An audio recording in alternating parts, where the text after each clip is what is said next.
Pareho tayo, ganito rin punit-ini sa akin. Sa ganun. Okay guys, dito tayo ngayon sa Wash Bidari. Ating chief mechanic natin si Pao. Ginabi na kami ganyan guys kasi babaklas kami ng bumper. Sirani ko. Walang hindi makatulog sa gabi. Siyempre papalitan natin ng H emblem to.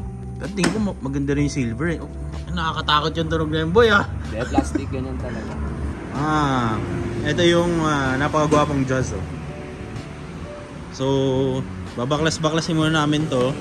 Tignan natin kung mababalik ba sa pinanggalingan. Okay guys, simulan natin dito sa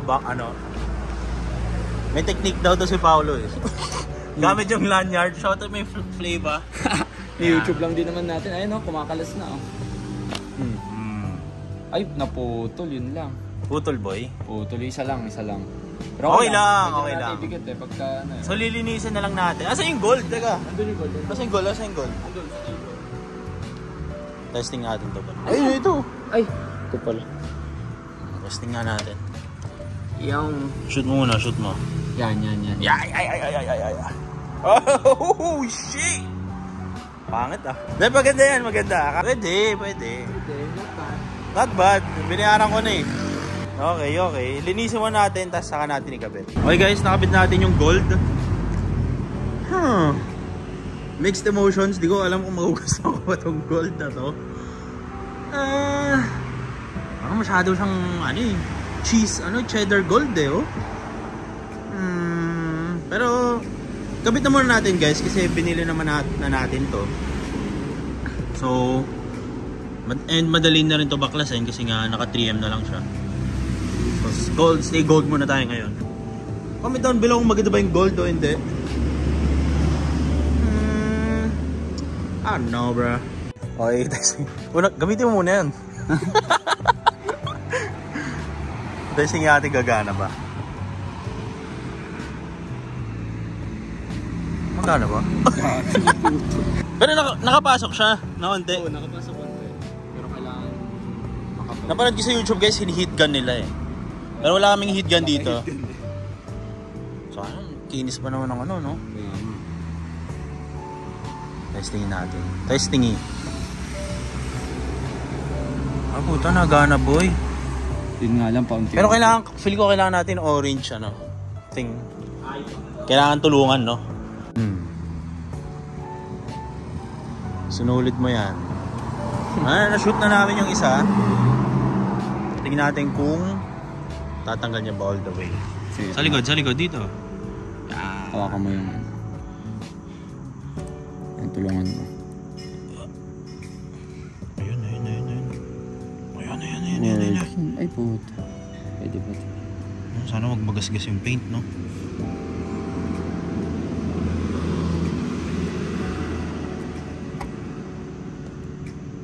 Iyan. May 3M ba siya? Meron. Puro 3M. Ito. Ayun na. Yun na. Ayun na. Kailangan dalawang orange eh. Teka, kasi isa. Ito guys, sobrang useful to sa Shopee lang to. Shopee Racing Department. Ito. Sa kabilang side. Gangbangin mo. Kaya hindi na pang YouTube yan. Pinay-fix na to boy. Ako mo basagin to la. Daan lang. Makuha natin yan.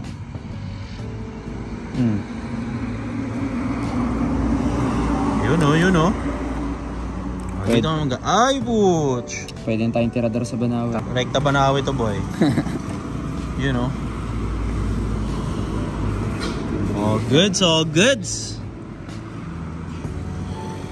Lilinisin muna namin, saka natin ikakabit.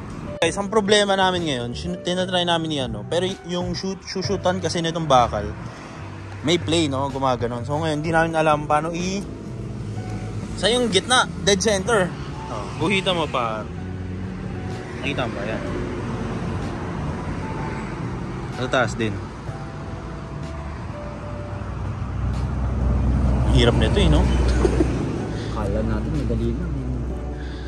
Kita siya sa malayo pero pag tinitigan mo nawawala, no? Yan. Yun. Feel ko mas okay siya pag walang ilaw, no? Try. Layo tayo. Kasi mo. Ano tawag dito guys? Sipat kilatis. Sipat bayad siya.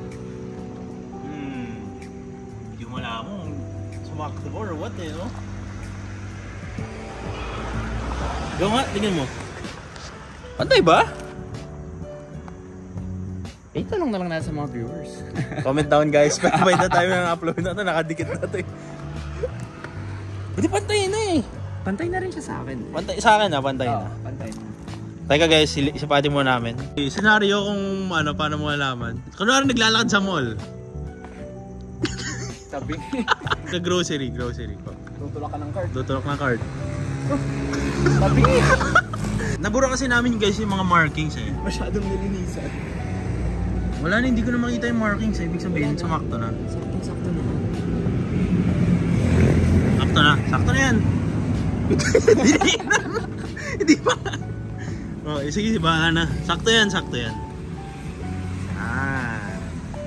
Next problem na isa-solve is itong sa plaka, tama ba? Oo. Hindi ko alam anong technique gagawin nito ni Paolo. Pero alisin daw niya tong ano.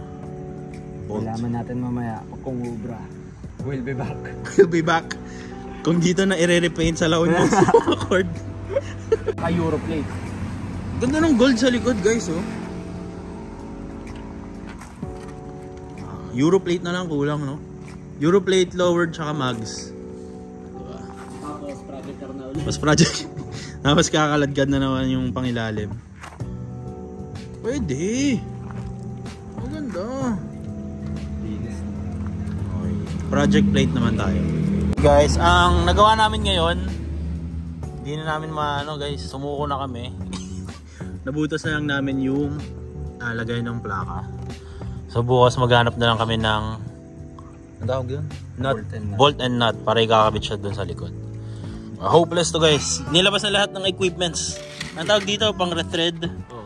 Wala, ayaw talaga guys. Hand tap rethreader.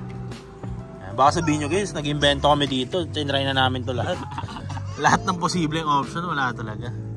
Ang dami nang nilabas na tools eh. Wala talagang pumasok eh. Kailangan natin magpahinga tol. Bukas na yan. Bukas na. Bago natin ituloy ang ating video, gusto ko muna i-share sa inyo na favorite nating betting site which is ang 1xBet is to improve na ngayon 2024. So everyday ang 1xBet is pinapaganda nila yung ating user interface pagdating sa ating cellphone. So ngayon 2024 dahil nga meron na silang sariling application sa phone, syempre mas madali na mag-cash in and mag-cash out at syempre mag-deposit para makapag-bet tayo. So paano nga ba i-download yung 1xBet? Napakadali lang nito guys. Search nyo lang sa Play Store or sa App Store. Android or iPhone meron niyang application sa phone. So punta lang kayo sa App Store or sa Play Store nyo, search nyo lang dyan 1xBet, tapos lalabas yung window na yan. Share ko lang sa inyo guys, dati kasi wala silang application sa phone. So nag-operate sila via links lang. So ngayon, syempre mas madali na. And syempre, mas reliable to kasi hindi na kayo mag-click ng kung ano pang link. Anyway, meron tayong voucher para makatanggap kayo ng $100 from 1xBet. And from me, no? So papakita ko mamaya kung paano nyo malalagay yung voucher natin. Lalagay nyo lang rich potato, tapos makukuha nyo yung $100 na voucher na parang panimula kung tawagin. So first deposit nyo, lagay nyo yung voucher na rich potato, tapos makukuha nyo yung $100 na yun. Anyway, kapag na-download nyo yung application na 1xBet, mapupunta kayo sa page na to. So tara! So napakadali lang mag-register dito guys. Siyempre click nyo lang yung green sa taas, register. Tapos ang code dito may lalagay yung phone number mo. Ito rin yung gagamitin mo pang login mo. Tapos dito nyo magagamit yung rich potato na code. Siyempre $100 yan guys na bonus diyan. Pesos, dollars yan. So napakadali lang mag-register. Makakapag-bet ka na agad. So siyempre kailangan mo maglagay muna ng pera para makapag-bet ka dito sa betting site. Kaya siya betting site, diba? So maganda sa betting site na to, sobrang daming laro. Siyempre meron ditong football kung fan ka ni Messi o ni Ronaldo. Tennis, meron din. At siyempre yung paborito ng Pinoy, hindi mawawala talaga dyan yung basketball. Pwede ka tumaya dito, NBA, PBA, at kung ano-anong liga pa. Yun ang maganda dito sa 1xBet, sobrang daming varieties ng mga laro. Sobrang user-friendly ng app na to, so hindi ka talaga malilito, hindi ka maliligaw. Subukan nyo na tong 1xBet, wala namang masama sa pag nagtatry. Alay mo, kayo na yung susunod na swerte. Okay, ito na lang muna ikakabit namin for tonight. Itong kanyang, ano ba tawag dito? Pilik mata. Ayan o. Bang! Kakabit muna namin to, papakita namin sa inyo nung itsura after. Guys, pakita natin. So, feeling expert naman tayo dito. Ano to guys, DIY lang, wag nyo kayo may i-bash, no? Since nag-LED na rin tayo, mamaya papakita ko na rin yung mga LED lights. Pero kulang pa kasi, saka na pala. Tignan natin anong pinagkaiba ng LED sa halogen. Halogen ba tawag sa yellow? Oo, Halogen. Pakita natin yung difference. Wala. Pumapay pa yung plaka eh. Ayun! Lapang tornilyo. Okay. Ganyan na maganda. Two-face. So gagawin na rin natin LED yung isa. Yung LED ko kasi guys, hindi ko alam ba't ang sikip, ang luwag eh. Kaya sabi ko wag na. Palitan lang rin natin ang LED to. SideQuest 101. Ang daming ano, no? Mainit. Teka lang.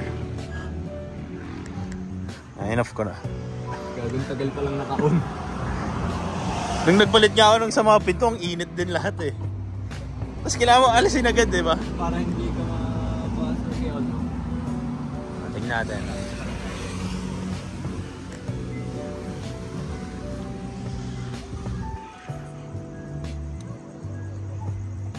Yun. Parang bubuyog eh, no? Ay, bubuyog pa yan. Yung may ilaw, dapat. Hindi ko alam. Hindi bubuyog yun eh, ano yun eh? Dragonfly. Dragonfly? Sure ka ba? Yung may ilaw? Tingnan natin. Pang! Kulay blue. Kasi ito, nakabit na rin natin to. Kasi mga ganito guys, gusto namin kami gumagawa. Kasi minsan yung mga ibang ano, mechanics, ano, wala silang tiyaga eh. Wala. Diba? Ayan o. Kitang-kita na pag nag-overspeeding. Kitang-kita na pagkat sinasara. Pag sinara, kitang-kita. Pumapaypay. Bukas yan ang isa side quest namin ni Pao. So, abangan nyo lang ako na mangyayari. Ano to? Saan magagawin yung band?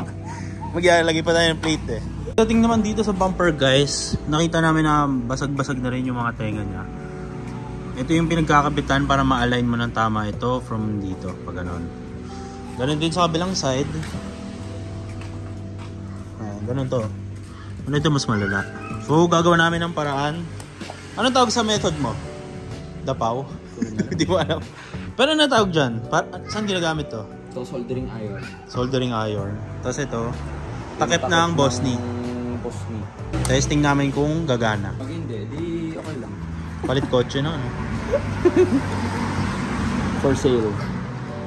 So, dudugtungan mo yung tenga. Or soap na sa Jazz. Soap sa Jazz. Ito, you know. Jazz G. Mas mahal pa value nito. Mas mahal market nito ngayon, di ba? Kesa dito. Ito mga 400 eh. Year model din kasi. Testing natin kung gagana tong balik tayo nga operation. So may mga basag siya ito. Ayan, yan. Testing. Mamaya, painitin muna natin si soldering iron. Uy,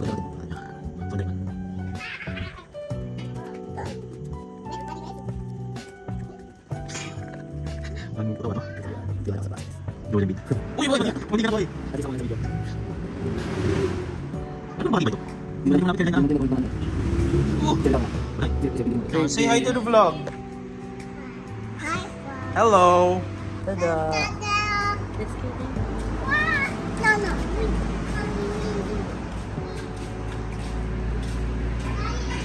So ayun no, may bago tayo na mekus-mekus. Na may megas mo. Pero matibay ito, tol. Ewan, malaman. Mga ilang humps to? Mga isang biyahe pa Manila. Okay, so ang goal nito kasi guys is para ma-align natin ng tama yung fender. Kasi nung yung bumper to fender. Kasi nung nakaraan di na siya naka-align. Papatuyin muna namin. Hi guys, kakabit na muna namin ulit yung bumper dahil na 4 AM na. De joke lang. Tapos na muna guys. 2 AM pa lang. 2 AM pa lang, 2 AM. So kapag may mga gusto kayong pa-DIY, dalhin nyo dito sa ano, Wash Me Daddy. Tutulungan kayo neto ni Pao. Baknaot ang laon yun. Oh, grabe, professional magkabit eh.